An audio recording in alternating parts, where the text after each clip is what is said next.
I have bad news for everybody in chat. 2 days ago, Prageru announced that oh, that's the wrong button. I failed this. God damn it. We're starting that over. I didn't press the right button. Hello guys. Are we ready to do a Prageru video? I'm ready. Let's go. I have bad news for everybody in chat. Okay. 2 days ago, Prageru made an announcement, and they announced that capitalism won. I'm sorry to let you all know, but this is where we're at right now. Truly a sad moment. There are many in the West, including many who should know better, who find it difficult, unpopular, or just plain embarrassing to defend capitalism.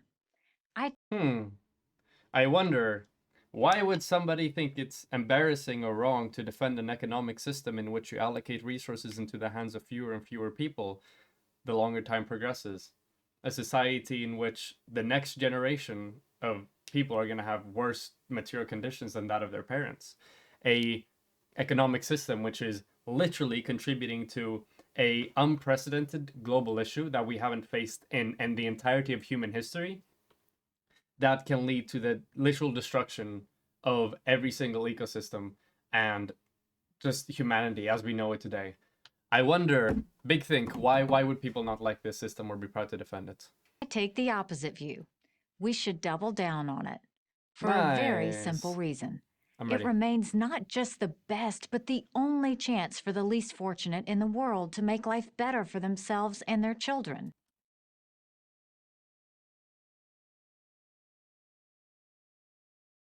I don't even know what to say. Assuming you don't look at socialism, socialism just doesn't exist, this could be true. Marxist literature pretty clearly says that, hey, capitalism, good step forward from feudalism. Pretty cool. Individual people have more rights, more autonomy, better quality of life than feudalism. Can we get any better? Yes, we can. The fact that you can believe that we've reached like the end of political, social, and economic development now, when we're like literally living in an age of like unprecedented technological development, where we have countless amount of issues that are facing us. This is like capitalism as a system is pretty much single-handedly, along with I guess like the increase of technology to some extent, but the reason why it hasn't been regulated is largely because of capitalism, leading to like climate change, which is a fundamental threat to the planet as a whole. And the more we see of capitalism's rival, socialism, the more proof we have that capitalism is the way we want to go. Ah, yes, because there's so many good examples of socialism taking place in society.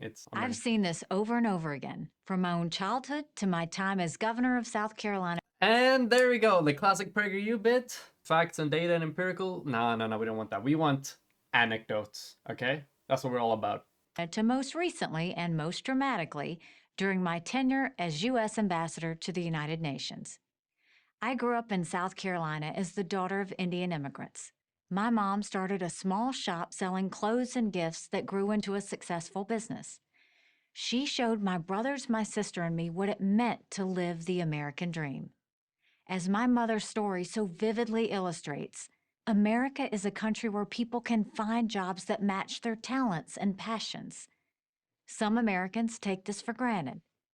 So my parents had a business that opened and was good, and therefore capitalism is the best economic system. What if I told you, Nikki Haley, that we as socialists 100% agree, okay? We think that like entrepreneurship and business is pretty cool because you invent a whole lot of cool things. You can provide goods and services for your communities. We think this is very, very, very cool. We want to make it easier for people to do this, to do the thing that your mom did, okay? So if we look at things like, for example, the average like cost of starting a business in the United States, I think it's like $30,000, which is it's pretty difficult to achieve for most people. For those of you who can't see because of chat, this is $31,000. Is the median income in the United States. 2019, 2020 probably a lot lower because of COVID. But starting a business is out of the hands of so many people.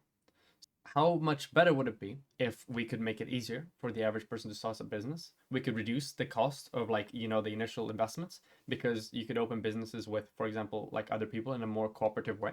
So the individual cost for per person would be a lot lower. So more people would have the chance to really like show their entrepreneurship and demonstrate their ideas and prove themselves in a, competitive marketplace.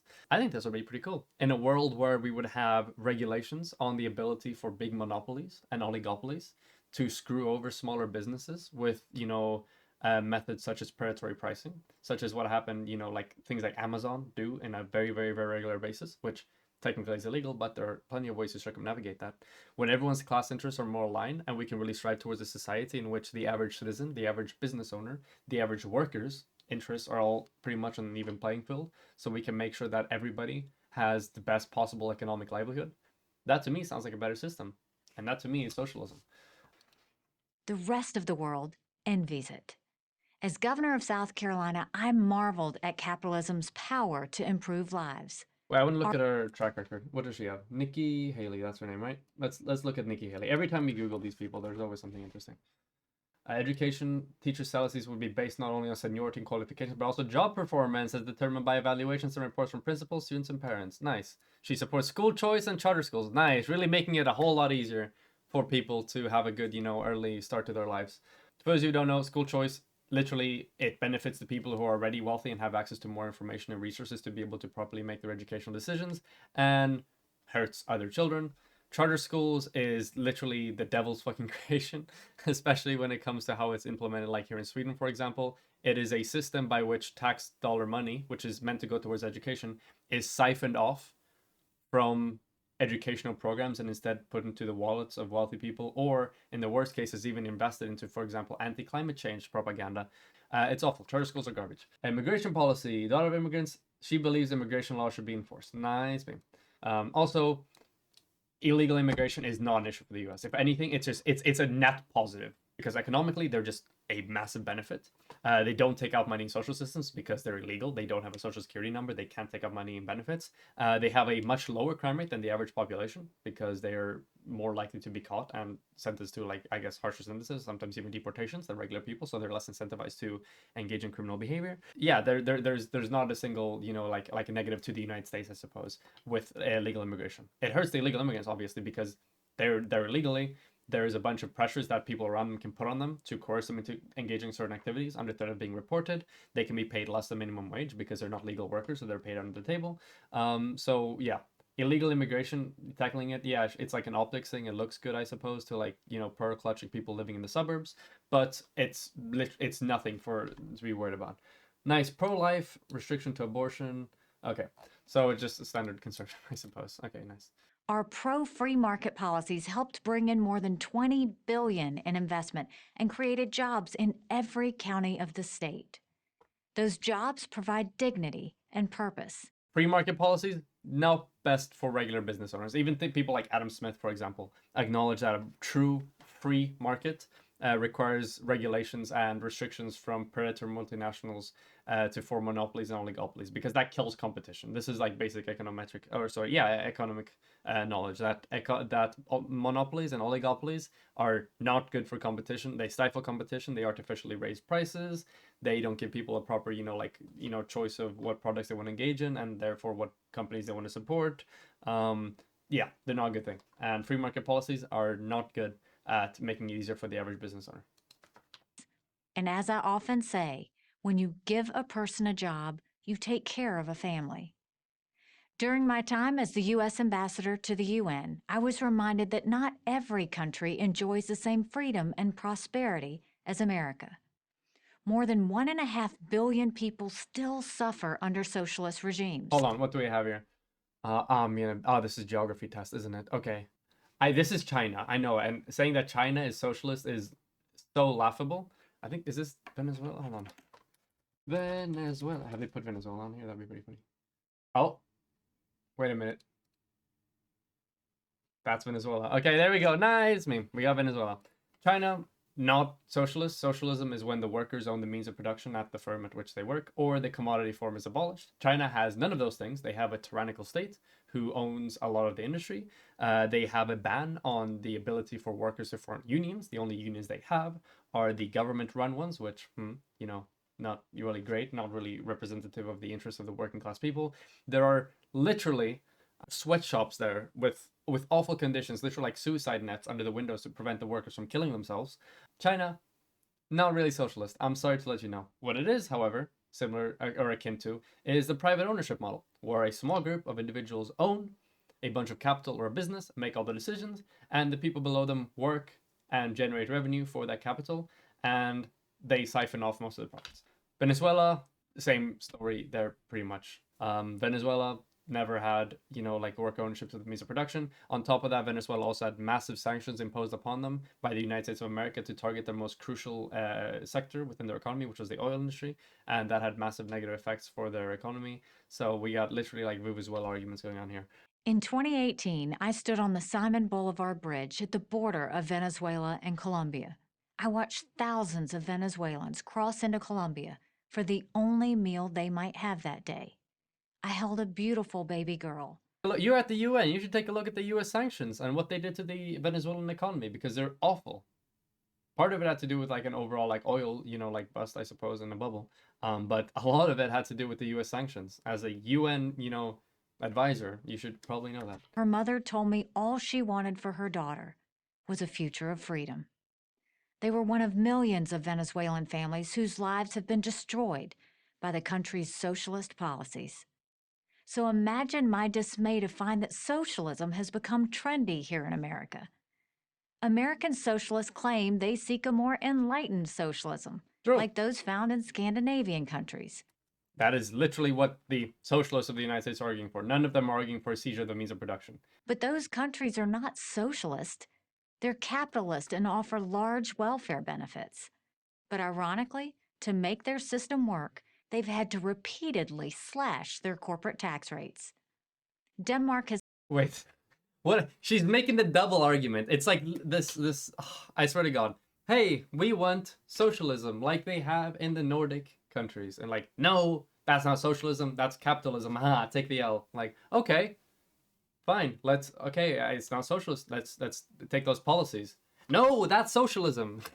Like, it's a never-ending cycle. She's taking both of the arguments. She's at once comparing them to other examples that she thinks is socialist, such as China and Venezuela, but then saying that they really want the Nordic model, not actual socialism. But that's not actually socialism, that's capitalism. Okay. So then what's the issue? It's ridiculous. When it comes to economic history of the Nordic countries, it's a lot more intricate than what they're making it out to be here.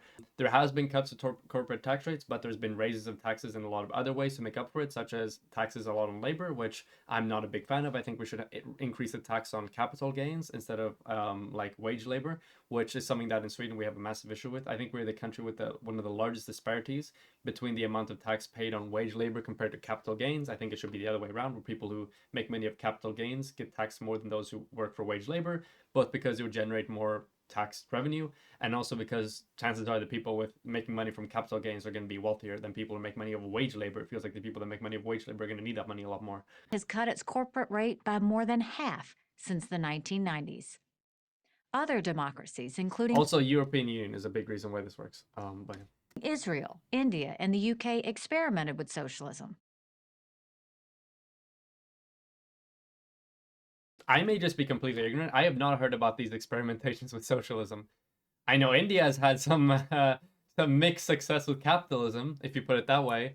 1.5 billion people starved to death under a artificially induced food shortage in India under UK capitalism. The notion that like Israel or India or the United Kingdom has ever been socialist is laughable.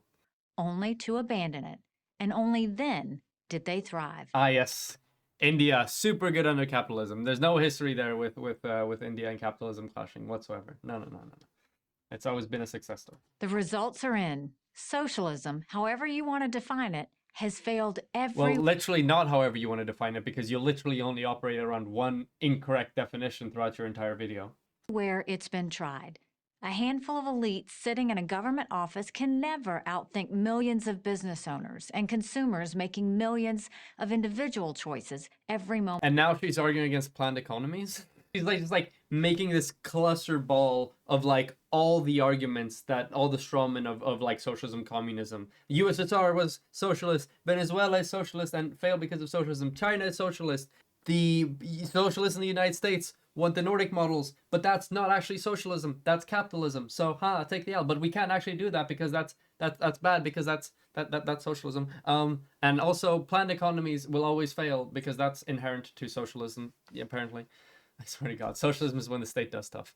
And ironically, that's the definition they're operating under. Moment of every day. You'd think we'd have gotten the message by now.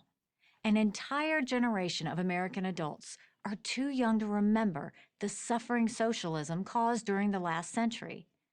Instead of She teaching looks so like, I don't know, she looks like super concerned during this entire video. Like super, super concerned. I don't know, it's a bit like uncomfortable. students to reject our country's history and founding ideals, schools should have a required class on the history and collapse of the Soviet Union. Okay, I know nothing about United States education. I've never been part of the United States education. I don't know anything about the curriculum. But from what I have seen, I can tell you that the curriculums are not generally favorable towards socialism and portraying it in an actual way and talking about the collapse and history of Soviet Union. Actually, in fact, yes, let's teach about the history and the collapse of Soviet Union. 100% in favor of it, as long as you actually properly teach it. And you use accurate political terminology and accurate political theory that defines the Soviet Union as far from being socialist, most reminiscent of state capitalism, if you are to put a label on it.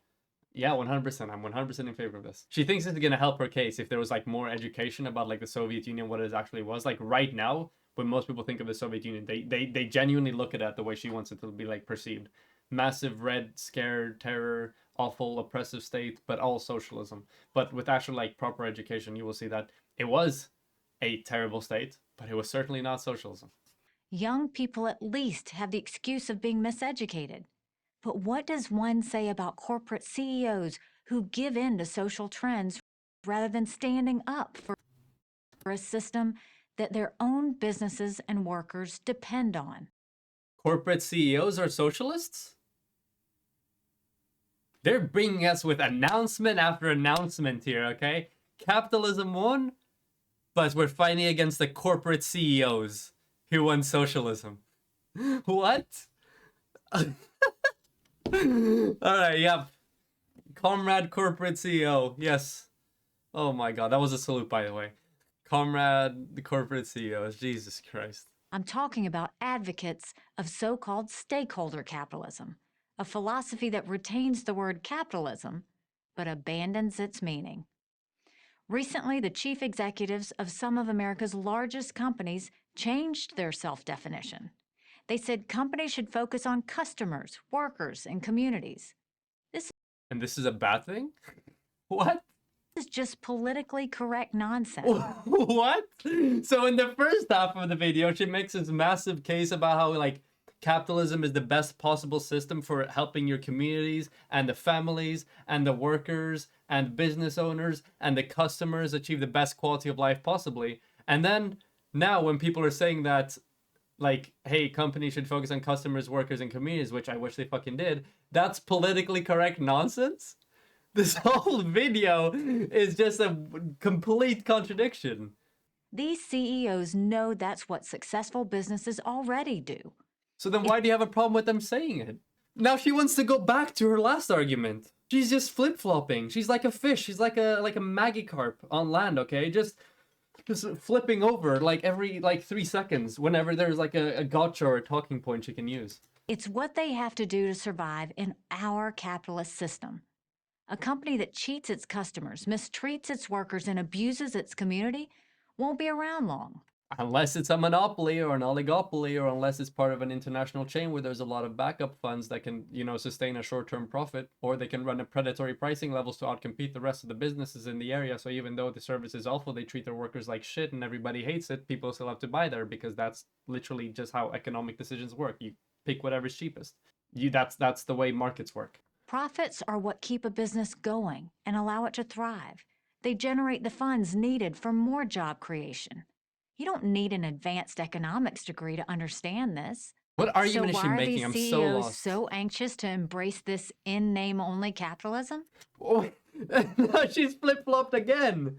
But then if you said that those are already part of capitalism, you don't need to say the part out loud, then what's your issue with them just doing it anyway if it's going to have the same effect? Because that's technically already what capitalism is. What she's doing here is she's secretly admitting that capitalism right now does not do these things. And you shouldn't talk about the impact on the community, on the workers, and the customers. We're just going to sweep that under the rug. Oh, that's already done. We don't need to talk about that. We don't need to care about that, okay? probably because they think they need to placate the noisemakers on the socialist left. But that's a fool's game. The left is never satisfied. So let's defend what works. And what works is capitalism.